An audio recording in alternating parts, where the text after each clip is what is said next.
හැබැයි මූණේ දුවට නම් කමක් නැහැ. හැබැයි ඉතින් මේකේ මාළු අල්ලන්න නම් තහනම් නේද අංජු? ඔව් ඔව්.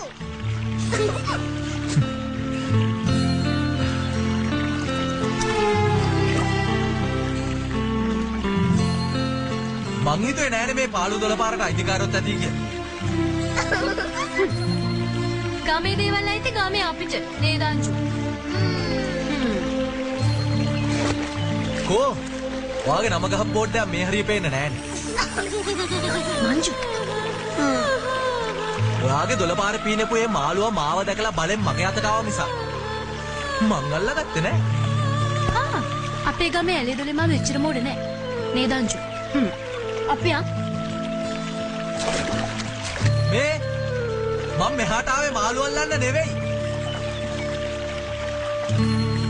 මට බැක්වුඩ් ස්ටේට් එකට යන පාර කියනවාද? ඔය අම්පාරම තව ටිකක් ගිහින් වමට හැරිලා නෑ දකුණට හැරිලා කෙලින්ම යන්න. මේ අජය කක්කා. වැඩිහිටියන්ගේ කතාවලට පොඩි හිටියෝ මැද්දට පනින්න හොඳ නෑ.